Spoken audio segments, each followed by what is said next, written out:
ಯೇಸು ಕ್ರಿಸ್ತನ ಮಹಾಪರಿಶುದ್ಧ ನಾಮದಲ್ಲಿ ನಿಮ್ಮೆಲ್ಲರನ್ನು ವಂದಿಸುವಂತವನಾಗಿದ್ದೇನೆ. Praise the lord. ಶಾಲು. ಈ ಬೆಳಗಿನ ಜಾವದಲ್ಲಿ ವಾಕ್ಯ ಓದಿಕೊಳ್ಳೋಣ. ಪೌಲನು ತಿಮೋಥಿಯನಿಗೆ ಬರೆದ ಮೊದಲನೇ ಪತ್ರಿಕೆ 4ನೇ ಅಧ್ಯಾಯ 14ನೇ ವಚನ ಓದಿಕೊಂಡು ಸ್ವಲ್ಪ ಧ್ಯಾನ ಮಾಡಿಕೊಳ್ಳೋಣ.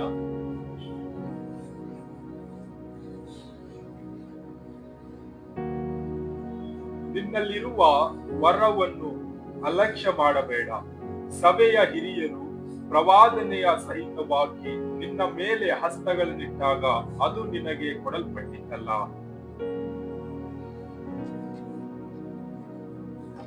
ಈ ವಾಕ್ಯದಲ್ಲಿ ನೋಡುವಾಗ ಈ ವಾಕ್ಯದಲ್ಲಿ ಈ ರೀತಿಯಾಗಿ ಪೌಲನು ತಿಮೋಥಿಯನಿಗೆ ಬರೀತಾ ಇದ್ದಾನೆ.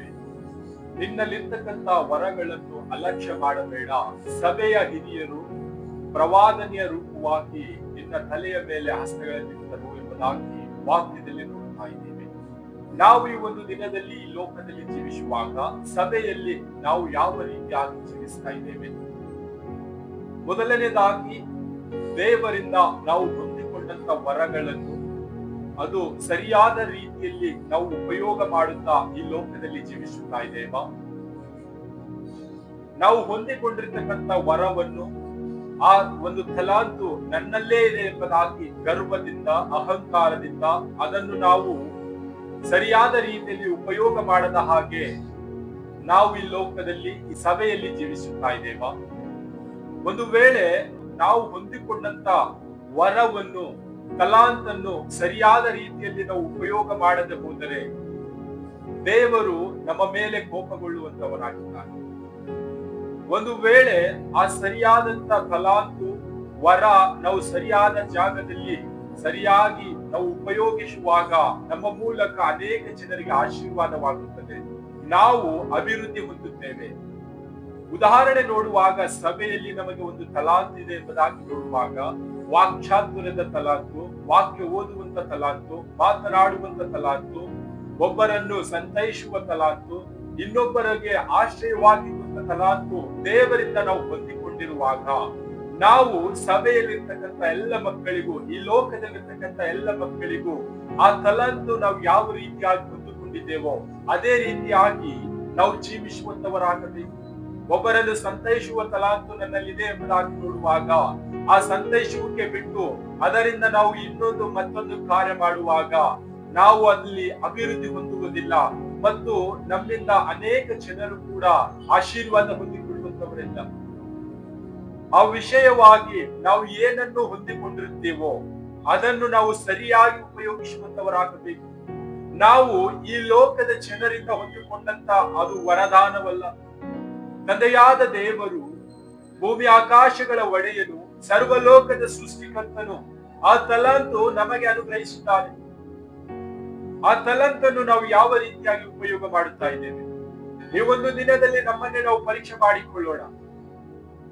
ಒಂದು ವೇಳೆ ನಾವು ಹೊಂದಿಕೊಂಡಿರ್ತಕ್ಕಂಥ ವರದಾನಗಳು ನಾವು ಅಲಕ್ಷ್ಯ ಮಾಡುತ್ತಾ ಇರುವುದಾದರೆ ನಾವು ಅಭಿವೃದ್ಧಿ ಹೊಂದುವುದಿಲ್ಲ, ನಾವು ಏಳಿಗೆ ಕಾಣುವುದಿಲ್ಲ, ನಾವು ಇದ್ದಂತ ಸ್ಥಳದಲ್ಲೇ ಇರುವಂತವರಾಗಿದ್ದೇವೆ. ನಾವು ಹೊಂದಿಕೊಂಡಂತ ವರದಾನಗಳನ್ನು ಸರಿಯಾದ ರೀತಿಯಲ್ಲಿ ನಾವು ಉಪಯೋಗ ಮಾಡುವಾಗ ಅನೇಕ ಜನರಿಗೆ ನಾವು ಆಶೀರ್ವಾದವಾಗಿರುತ್ತೇವೆ. ನಮ್ಮ ಜೀವಿತ ಅಭಿವೃದ್ಧಿ ಹೊಂದುವಂತದಾಗಿದೆ. ಈ ಒಂದು ದಿನದಲ್ಲಿ ನಮ್ಮ ಅಭಿವೃದ್ಧಿಗೆ ನಾವೇ ಅಡ್ಡಿಯಾಗುತ್ತಾ ಇದ್ದೇವೆ. ದೇವರು ನಮಗೆ ಏನನ್ನು ವಾಗ್ದಾನ ಮಾಡಿದ್ದಾನೋ, ದೇವರು ನಮಗೆ ಏನು ವರದಾನಗಳು ಕೊಟ್ಟಿದ್ದಾನೋ ಆ ವರದಾನಗಳನ್ನು ನಾವು ಉಪಯೋಗಿಸುವಂತವರಾಗಬೇಕು. ನನ್ನಲ್ಲಿ ಒಳ್ಳೆ ವಾಕ್ಚಾತುರ್ಯ ಇದೆ ಎಂಬುದಾಗಿ ನೋಡುವಾಗ ಆ ವಾಕ್ಚಾತುರ್ಯವನ್ನು ನಾನು ಸರಿಯಾದ ರೀತಿಯಿಂದ ಮಾತನಾಡುವಂತವನಾಗಬೇಕು. ನನ್ನಲ್ಲಿ ವಾಕ್ಚಾತುರ್ಯ ಇದೆ ಎಂಬುದಾಗಿ ಲೋಕದ ರೀತಿಯಾಗಿ ನಾನು ಅದನ್ನು ಬಳಸುವಾಗ ಅದು ವ್ಯರ್ಥವಾಗಿ ಹೋಗುವಂತದಾಗಿದೆ. ನನ್ನಲ್ಲಿ ಸಂತೈಸುವ ವರದಾನ ಇದೆ ಎಂಬುದಾಗಿ ನೋಡುವಾಗ ದುಃಖದಲ್ಲಿರ್ತಕ್ಕಂಥ ಮಕ್ಕಳಿಗೆ ನಾವು ಸಂತೈಸುವಂತವರಾಗಬೇಕು. ಬದಲಾಗಿ ಸಂತೋಷದಲ್ಲಿರುವವರಿಗೆ ನಾವು ಸಂತೈಸುವಾಗ ಅದು ಉಪಯೋಗವಾಗುವಂತದಲ್ಲ. ನಾವು ಹೊಂದಿರ್ತಕ್ಕಂಥ ವರದಾನಗಳು ಯಾವ ಸ್ಥಳಗಳಲ್ಲಿ ಹೇಗೆ ಯಾವ ರೀತಿಯಾಗಿ ಉಪಯೋಗಿಸಬೇಕೆಂಬುದಾಗಿ ನಾವು ತಿಳಿದುಕೊಂಡವರಾಗಿ ನಾವು ಹೊಂದಿಕೊಂಡಿರ್ತಕ್ಕಂಥ ವರದಾನಗಳು ತುಂಬಾ ಜಾಗರೂಕತೆಯಿಂದ ಉಪಯೋಗಿಸುವಂತವರಾಗಬೇಕು. ಆವಾಗ ನಮ್ಮ ಜೀವಿತ ಏಳಿಗೆ ಆಗುತ್ತದೆ. ನಮ್ಮ ಮುಖಾಂತರ ಸಭೆಯಲ್ಲಿ ಅನೇಕ ಕಾರ್ಯಗಳಾಗುತ್ತವೆ, ಅನೇಕರ ಜೀವಿತಗಳು ಬದಲಾಗುತ್ತವೆ. ಈ ಲೋಕದಲ್ಲಿರ್ತಕ್ಕಂಥ ಜನರ ಜೀವಿತವನ್ನು ಕೂಡ ನಾವು ವರದಾನದಿಂದ ನಾವು ನುಡಿಯುವಾಗ, ನಾವು ಕಾರ್ಯರೂಪದಲ್ಲಿ ತರುವಾಗ ಜೀವಿತವನ್ನು ಬದಲಾಗುವಂತದಾಗಿದೆ. ಈ ಒಂದು ದಿನದಲ್ಲಿ ನಮ್ಮನ್ನೇ ನಾವು ಪರೀಕ್ಷೆ ಮಾಡಿಕೊಳ್ಳೋಣ. ಸುಂದರ ಸಮಯವಾಗಿದೆ. ನಾವು ಹೊಂದಿಕೊಂಡಿರ್ತಕ್ಕಂಥ ವರದಾನಗಳು ಸರಿಯಾದ ರೀತಿಯಲ್ಲಿ ನಾವು ಉಪಯೋಗಿಸುತ್ತಾ ಇಲ್ಲ ಇರುವುದಾದರೆ, ಈ ಒಂದು ಸಮಯದಲ್ಲಿ ನಮ್ಮ ವರಗಳನ್ನು, ಯಾವ ರೀತಿಯಾದಂತಹ ವರಗಳಿದೆ ಅದರಲ್ಲಿ ನಾವು ಜಾಗೃತರಾಗಿದ್ದು ಉತ್ತಮ ರೀತಿಯಾಗಿ ಉಪಯೋಗಿಸುತ್ತಾ ನಾವು ಅಭಿವೃದ್ಧಿ ಹೊಂದುತ್ತಾ ಈ ಲೋಕದ ಜನರಿಗೆ ಆಶೀರ್ವಾದವಾಗಿ ನಾವು ಜೀವಿಸುವಂತವರಾಗೋಣ. ಕರ್ತನು ಈ ವಾಕ್ಯ ನಮ್ಮೆಲ್ಲರ ಆತ್ಮೀಯ ಮಕ್ಕಳಿಗೆ ಆಶೀರ್ವದಿಸಲಿ. ಆಮೆನ್.